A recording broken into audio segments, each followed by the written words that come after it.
Dia tukar lepas sembelih lembu A dan B.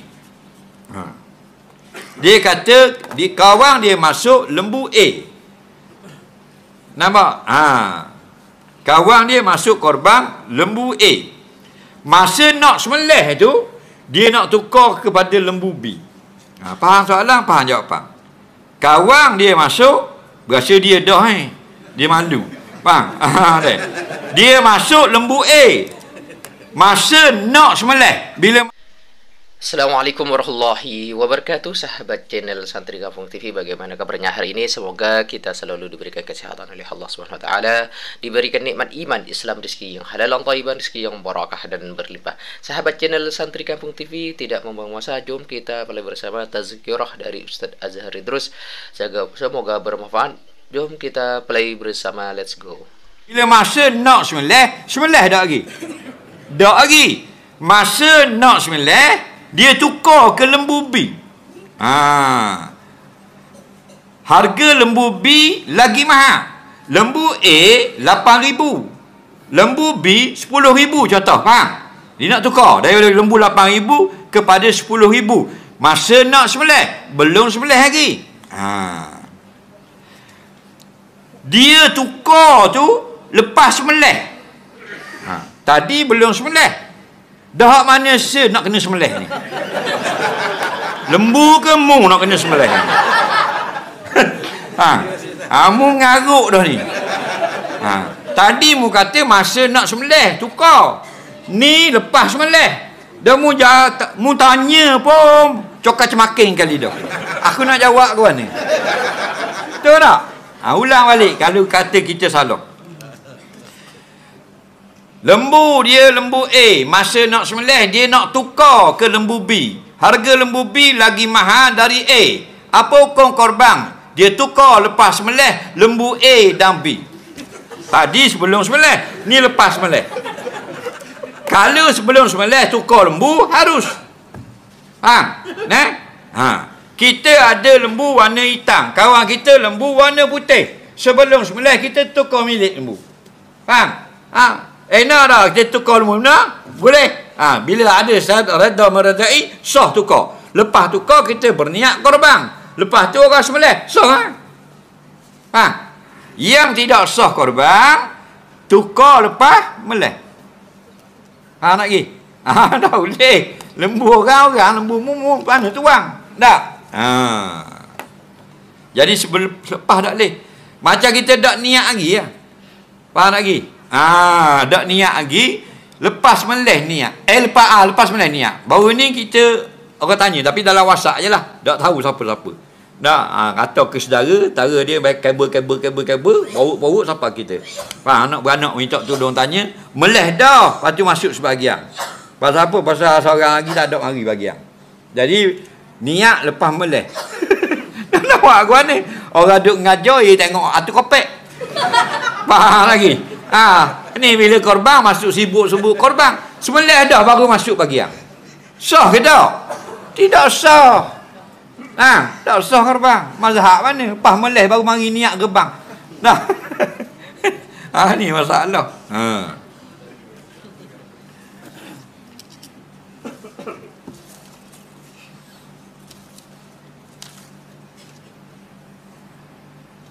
Kalau Allah Maha Penyayang, kenapa Allah cipta neraka?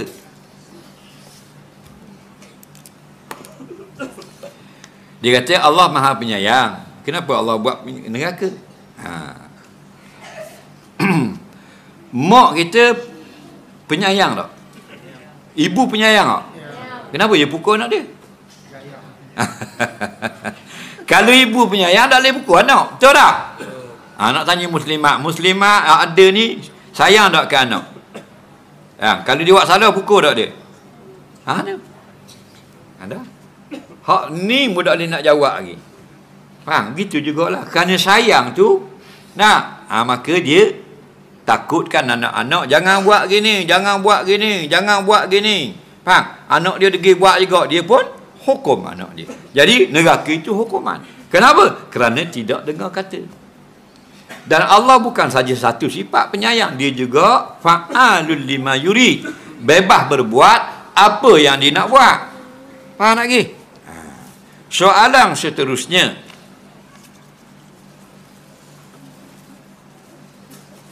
mana lebih afdal masa musafir sampai di masjid solat bersama imam tamam 4 rakaat kemudian solat 2 rakaat, atau solat jamak dan qasar sendiri? Kalau kita musafir, kita singgah di masjid yang orang semayang tamam, afdalnya kita semayang tamam pada semayang pertama.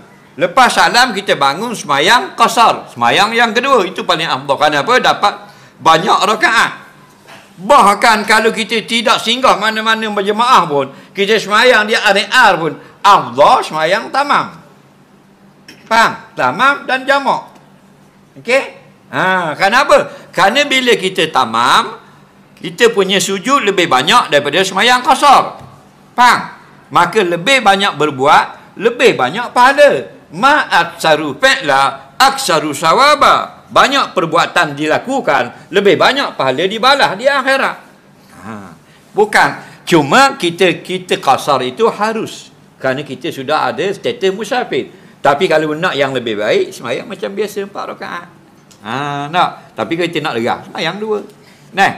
Tidak boleh dilarang. Soalan terakhir. Hal lain yang esok pula. Tolong nasihat suami-suami yang malas solat. Ada juga di sini suami yang malas solat. Tapi mari malam ni. Isteri dia pesan. Isteri dia kenal lah. Nampak? Suami malas solat. Tak? Orang yang paling kenal suami siapa? Isteri. Betul tak? Jadi yang malas solat itu kita malaskan benda lain lah. Solat biar rajin. Yang lain tak apa kita malas. Malas camping, malas berkelah, malas makan angin, malas boleh tahan angin, malas kerja boleh tahan angin, malas solat jeng. Kerana yang tidak solat itu iblis. Okey? Nampak? Siapa tak solat iblis. Orang yang tak solat ni lebih hina daripada syaitan. Dan siapa yang mati dalam keadaan tidak solat, kalau Allah nak, Allah azab dia. Azabnya di mana? Neraka sakar. Faham lagi? Jaga solat, jangan tak solat. 5 waktu sehari, la yubaddalul qaul min ba', lepas pada itu tidak dikurangkan lagi. Kurang-kurang pun 5 tak boleh kurang dah. Okey? Tak solat juga, takut-takut mati dalam keadaan fasik meninggalkan solat. Duduk neraka sakar. Situ semua orang tak solat neraka tu. Sultan ke, raja ke, Perdana Menteri ke, Timbalan ke, Esko ke, ahli parlimen ke, dia babah ke, tak ada kira. Faham lagi? Tak solat, neraka sakar. Anak ustaz, anak tu imam tak solat, neraka sakar. Suami jimak saya sebelum solat, masa solat keluar mani suami, batal tak solat saya? Baik. Hukumnya keluar sesuatu daripada kemaluan perempuan membatalkan solat. Okey? Kerana batal wudu. Okey. Cuma tidak wajib mandi. Yang wajib mandi bagi isteri tadi keluar maninya sendiri. Okey? Dalam kitab-kitab fiqh, perempuan yang keluar mani selepas jima' keluar lagi mani. Gini, lepas jima' dia mandi. Lepas mandi keluar mani, wajib mandi lagi. Tapi kalau lepas daripada mandi keluar mani suaminya, faham tak lagi? Tidak wajib mandi, batal wudu. Okey, batal wudu. Macam keluar kencing. Okey, macam keluar darah. Tak? Betul, orang yang tengah semayang kalau keluar kencing, batal tak wudu? Batal tak semayang? Tak batal. Batal wudu. Dah semayang? Semayang acul lupa bila. Dah batal wudu. Kerana syarat sah semayang ialah ada wudu. Dah wudu batal. Faham? Okey. Berapa orang? 5 orang boleh bertanya soalan.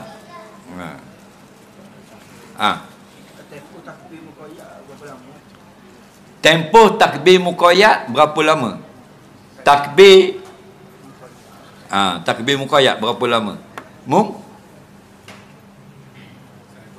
Waalaikumsalam. Saya kerja satu wahat ada OT. Jadi OT tu sampai Oh, orang mana cakap gitu? Temeluk faham. Mari buat apa sini? Berjalan-jalan. Alhamdulillah. Lepas tu leader saya dia buat sampai 6 dengan 7. Maknanya 2 jam tu dah tak ada lah. Saya siap sampai pukul 5 je. Apa tu soalan dia? Soalan dia duit yang 2 jam tu, mana 2 jam tu duit tu macam mana? Duit haram ke mana? 5 sampai 7. Saya pukul 8 sampai pukul 5. 8 pagi 8 petang. 8 pagi sampai 5 petang. Lepas tu leader saya dia buat jadi 6 sampai 7. Maksudnya Padahal mu kerja sampai 5 je. Okey. Awak punya majikan, bukan majikan, leader. Okey, ketua awak tambah lagi 2 jam. Okey. Soalan dia, jadi awak dapat lebih 2 jam bayaran. Okey, soalan dia, saya nak tahu duit tu haram ke tak? Boleh guna duit dia harus dan haram. Bila harusnya company tu kamu punya. Sekarang company tu siapa punya? bos sekalian sama. Oh, siapa yang bayar? Leader, bos tahu tak yang ditambah 2 tu? Bos tak tahu. Tak tahu. Haram. Okey? Tak boleh. Jangan cara tu. Okey? Banyak. Dia tak kerja sampai 5 je. Nak tanda sampai 7. Tak boleh. Sebab kalau tanpa sampai 7 tak ada bayaran, tak ada masalah. Ada bayaran. Jadi bagi pihak majikan mengeluarkan belanja atas sengkaan berbuat kerja. Faham? Di situ salah. Okey? Tak apa, Allah Maha Pengampun. Okey, lain kali jangan buat. Lagi soalan bagi dia. Mu nanti kejap. Alright. Cara niat korban luar negara, Pak. Niat korban luar negara. Dia tak ada luar negara, dalam niat tak ada. Okey? Okey. Pertama, ada tak orang menguruskan? Okey, kita wakilkan kepada dia 3 perkara. Saya wakilkan kepada awak menguruskan sekalian yang patut pada lembu korban saya. Sudah cukup. Bermakna dia akan wakil niat beli, dia niatkan korban dan dia niat wakilkan sembelih. Senang saja. Saya ni wakilkan kepada awak uruskan segala hal yang berkaitan pada lembu korban saya. Faham? Tapi kalau awak nak yang terbaik, awak wakil 2 benda saja. Wakilkan beli dan wakilkan sembelih. Bila dah dapat WhatsApp daripada sudah dibeli, awak di Malaysia niat sembelih. Aku berniat masuk korban 1 bahagian daripada 7 bahagian seekor lembu korban kerana-Mu ya Allah. Sudah memadai. Lembu mu ada di Malaysia pun boleh, lembu ada di Kanada pun boleh. Okey? Bagi dia. Yang ketiga. Siapa lagi nak tanya? Waalaikumsalam. Mu nombor 4. Mu nombor 3.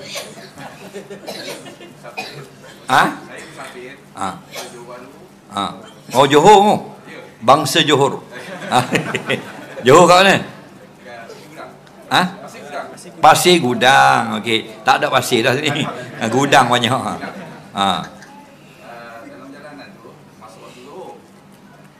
Lepas tu saya niat untuk jamak takhir lah. Tapi bila sampai tu maksudnya asar tu belum sampai. Saya kena tunggu asar ke atau saya dah boleh sembahyang dulu selama waktu Zuhur?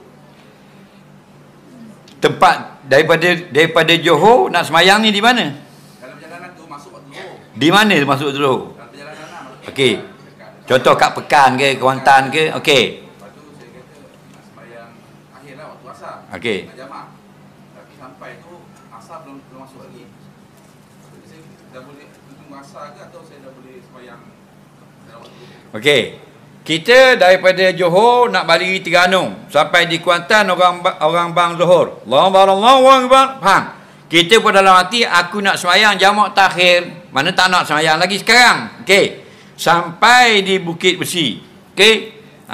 Kita berhenti. Tapi belum asar, baru pukul 4. Boleh tak kita sembahyang jamak takdim semula? Boleh. Hukumnya boleh. Tadi dah niat jamak takhir. Tiba-tiba buat takdim juga. Boleh. Dengan syarat dalam waktu yang pertama lagi. Faham? Boleh. Nampak? Tak ada masalah. Boleh. Bagi dia hadiah. Ni pula. Ni ada lah dia lah pasal ni tanya ni Tok Bilal. Kita jamu berdoa, jamu zuhur dengan asar tak cek. Kita buat zuhur dulu. Lepas tu habis zuhur kita bagi salam, kita dulu buang air. Kita sambung balik. Okey. Kita semayang jamak takdim. Syarat jamak takdim mesti dilakukan berturut-turut. Dua semayang ni muwalat. Lepas habis semayang pertama terus kena buat. Dimaafkan qadhal hajat. Dimaafkan bersuci. Okey? Contoh lepas semayang yang pertama kita kentut. Kan? Kita pergi ambil wudu. Boleh. Tidak putus muat.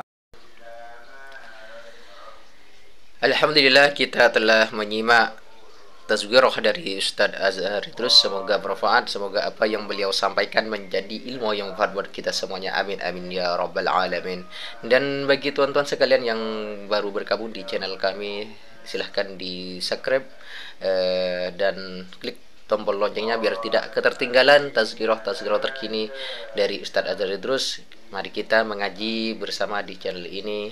Mari kita mencari ilmu yang lebih luas tentang hukum-hukum agama Islam dari Ustaz Azhar Idrus. Semoga bermanfaat. Kami akhiri. Wallahul muwaffiq ila aqwamit thoriq. Assalamualaikum warahmatullahi wabarakatuh.